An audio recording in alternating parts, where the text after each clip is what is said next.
Today, will we be talking? Got it. Okay. Guys, today, we will be talking about, what's it called? We're talking about gateways. Gateway. We're talking about gateways. Because it does lead to other stuff. And what he means by gateway, he's talking about like gateway drugs that lead to harder drugs. So, Yeah. some Yeah. people go through marijuana, other people go through other substances. That's right. Yeah. Talking about gateway because tonight, that's how I got started, guys. Let me talk to Nick. Because one night I wanted to buy marijuana. Look at my fucking ass. What? I'm not done nothing. Where? Come up because one night I hit Johnson Faulkner up and he didn't have anything. So I ended up trying heroin for the first time. You know? Right. Get off the fucking phone. I'm Get off the fucking phone. me and Nick are doing the thing. You and Nick ain't doing shit. You fucking ass is getting the fuck I didn't do out. anything today. Mike, look at your No. fucking face. I didn't do anything. Look at your damn face. It's not that bad. Look at your fucking face. Get your shit. I didn't do anything. I tell you what, hang up with Nick or me and you go to the damn station and get drug tested. Okay. You a damn liar. I bet I haven't done anything. You a damn liar, Mark. I haven't. You just like this right here. I'm just talking to Nick. I haven't done anything. I can see where you've been fucking doing this shit. I haven't done anything. You're a liar. I swear. You're a damn liar. Okay. What do you want to believe? I can look at tell the way you fucking act. I had 2 drinks. And then you fucking drive. Yeah. I mean, Go. Get out. 2 drinks ain't gonna make a difference. Get the fuck out. I'm talking to Nick. Come on, Nick, you'll pass. You'll just talk to him. Get up under a damn bridge and leave. You're gone. Yeah. I only drunk 2 drinks. Why you fucking face? Because that kind of alcohol, I'm not used to that kind. Alcohol don't make Yes, it does. It does. How much money you got left? I bought everybody food. Now, see, you're lying to me. Yes, I did. You're lying to me. I'm not lying. Get out. Did I did not? Get out. Give me call you back, Nick. All right. Well, looking at his face from my point of view, I kind of could see what he was talking about because when he looked at the camera, his nose, see, I'm going to talk to y'all a little bit more since he's now gone, but what ended up happening, I don't know if y'all saw, but before I started it, he was coming into the house and he looked at his nose. He was like this. And I guess he might have done a little bit, but also I'm not sure because there's been times in the past where he's done heroin where it's really, really torn up his nose, like really badly. And that was a huge side effect from heroin when he was doing it. Like everybody's different, right? So I was looking at him and I was like, he kind of looked like he may have done it, but at the same time, I'm not sure. He did go to work today and he also went over to, I guess, somebody's house, his grandma's house or something. So I've been on the phone with him most of the time and he doesn't really sound like he's on it because when he's on it, I could tell because he just like zones out really badly and he just like starts talking like some crazy shit. And sometimes he'll slap the shit out of himself, but that's not very common. Most of the time I'd keep this to ourselves and I'm not really know if I should like release this or I shouldn't release this episode. I'm not really sure. His dad's really upset, which this is something new. Because, his dad's always been on the road. He's never really been home like that. And he's really been like down to earth. So, honestly, I didn't think that he was going to do that. So, he said under a bridge. That's kind of messed up, honestly, under a bridge. Michael has came a long way. I give him credit for that.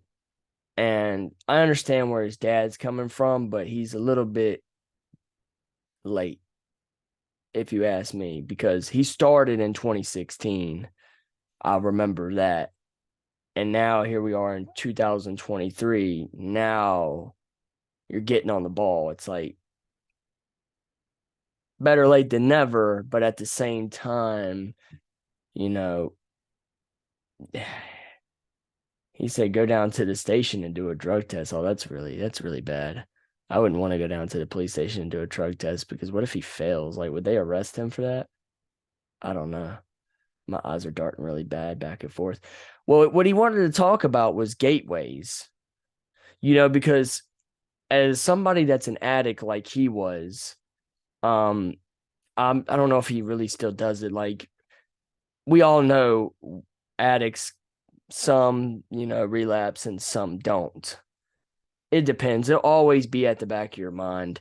But what he wanted to talk about was like gateway drugs, because that's what happened to him. He got weed. That's what he wanted. It was weed. The guy didn't have any, but he was like, I got heroin if you want to try that. And he was like, all right, cool. And that's where the cycle started. So I wanted to get his point of view on the situation about, sorry, I'm trying to figure out what this is over here. So, I don't care about all that. But he went to work today, and honestly, with his job, I don't think he can be on heroin because one, they drug test him. And even if he like did it after the drug test, it's still a dangerous thing because he's dealing with traffic. So if he's high on heroin, they will immediately sniff it out because of his job. He works on, like, I'm not going to go and say what he does, but those guys that are always standing in the fucking road and shit, working on the roads, so that's the drift of what he does. So I don't think that he could actually be high and do that job. It's not like my job where like nobody micromanaging me like that and I could walk around fucked up. You know what I'm saying? But him, on the other hand, he can't do that because he's dealing with the public. He's dealing with traffic, and that's serious. And I just feel really bad for him because he struggled. A lot of people don't want to accept that they're addicts, but he accepted it, which is the first step in the right direction. I am more on the point of view of somebody who's seen it from the outside in, right? Michael and I, we came up with this podcast because he's speaking from the addict's point of view. I'm speaking from the witness point of view, whether you're a spouse of that person, whether it's a family member, whether it's, a best friend. I'm speaking from that outside point of view. So we're colliding those two worlds together. And, if he comes back clean, then I'm proud of him. But, if he's done a little bit,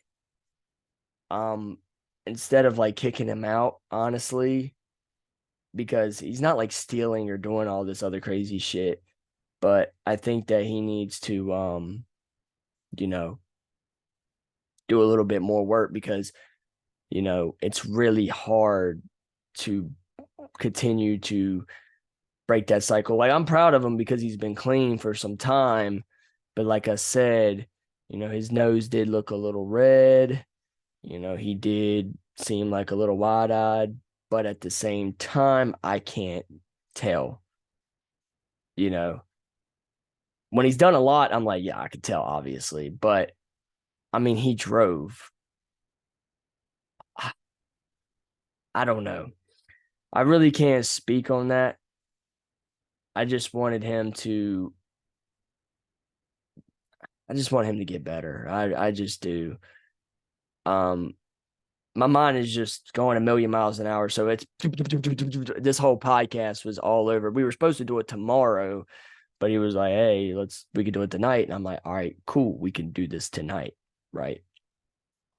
And he just got home and he wanted to talk about it, which I'm so happy for him that he wants to speak about an issue like this, addiction, because he wants to overcome it himself and he wants to help other people the best that he can as an addict, helping other addicts. And I think that's a beautiful thing. You know, there's a lot of people that need help. There's a lot of people that could probably relate to Michael because he's been through it. And I literally got the evidence to prove that, but I'm not going to out my boy like that online because that's just not who I am.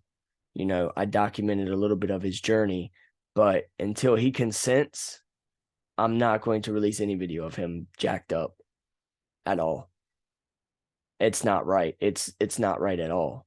But for him to want to go out of his way as his calling and help other people is a beautiful thing to me. He could literally just say, "I'll forget those other people, and I don't care. I'm going to do it regardless of what anybody says." But the fact is, you know, he's still having an uphill battle. Don't give up, Michael. Don't give up. Hopefully you can hop back on here and we can continue the podcast. But my mind is kind of blown, honestly. I don't really know what to say because I wasn't expecting that to happen. Like, we've been talking throughout the day, and it just blows my mind that just happened. So that's why my mind is just like, because I was going to let him do most of the talking, not me. So, yeah, I was about to reach down there and like just press the pause or the stop button. I'm like, I don't think everybody needs to hear this. But then again, people do, because this is real life. You know what I'm saying? Some people are like, "Oh, you don't need to release that because it's him and his dad arguing." And, you know, that just makes you seem like you're trying to get money and views and extort your boy and all this stuff. That's not the case. I would never, you know, use my friends for clicks or money or anything like that. That's why I have not released any videos. I could have been on TikTok and done a whole recovery TikTok for clicks and likes if I wanted to do that with all the videos I have. But I haven't. What does that tell you? And I do a story time every day on TikTok, but it just blows my mind. It really does. And even if he did relapse a little bit, I can't be too mad at him, because as somebody who's never been an addict, I can't sit there and be like, "Well, you effed up. You were clean for this time. You're a piece of garbage. You knew better than that." No.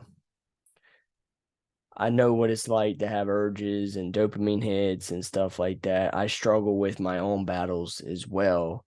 I can't sit here and be like, "Well, Michael, you need to get over your fucking addiction." Then Michael could turn around and be like, "Well, bitch, you need to get over your anger issues and depression, anxiety." You know what I'm saying? But that's not who Michael is, and that's not who I am. And I support my brother 100%. And I'm just glad that he's here. And I'm glad that he's willing to speak to y'all about what's going on in the world and how he could help, whether it's maybe one person, maybe you can go back and listen to it. Maybe it would change somebody's life completely, or maybe it might not do anything. But at least he's trying is what really, really like makes me happy. And I don't know why Zoom is making my camera look so pixelated. So weird. This is a new computer. This isn't old. This is literally a new computer. Like, what? I don't know how old this computer is. Maybe like a year or two, but this thing is huge. So I don't know why the graphics look so crappy. But I wish him the best. I'm going to get off here because I really have nothing to say and I'm talking in circles, honestly. I love you, Michael. If you're able to get back up and do the podcast, we'll do it. But I really, really hope if you did relapse that you can get yourself back on track quickly and not continue to go down that rabbit hole. Hurry up, just wipe yourself off and just continue. I'm trying to do the best I can with like talking about it. Some people are like, well, he relapsed. That means he's going to continue. Nah, my boy's strong. I believe in him. I really do. I really do. He's been going through a lot in his life too. So I'm proud that he's alive and that he's trying, at least trying to make a difference, not only in his life, but others. I mean, that's all I can ask for as a brother. It's all I can ask for. I'm not perfect in any means. I got an anger issue that's like really terrible, but I love y'all. Y'all stay safe. Take care of one another. And if you got someone that's struggling with addiction, man, I understand it's hard. It's stressful. They might steal from you. They might not. They might come in high. They might bring their junkie friends over, whatever. But just be patient. We learn right then and there how things can escalate real quickly. But be patient, y'all. Just be patient with that person because everything takes time. I'm not saying that someone who's constantly breaking in your house and stealing your money and stealing your stuff for drugs, that type of addict needs to go. But if they're just doing it here and there and they're still functioning, then I think that, that's not really that big of an issue when it comes to kicking them out. But that means they still do need to get a little bit of help because, everybody falls off the wagon. So, like I said, I'm not no heroin expert. I don't know how it affects his body. I don't know if he does it once, is he going to continue to go down? Is he that type of relapse, or can he just do it one time and then be like, all right, get my shit back together and keep myself clean? I don't know. I'm not him. He's got to want it for himself. So it's an uphill battle. I love you guys. Please, please, please, please take care of your loved ones. Take care of yourself. Do the best you can. We only got one life and it's short. So I'm going to get off here. I didn't want this to be too long. I love y'all. Y'all stay safe. Hopefully I can get Michael back up here. If not, I'll get him up later. Maybe we'll be talking underneath the bridge since he's on his phone. I'm trying to think. There ain't no bridges around where they live at. I've been around there. There ain't no fucking bridges. Not that I know of. Why under a bridge? Why not like in a field or a parking lot or the woods? Why under a bridge?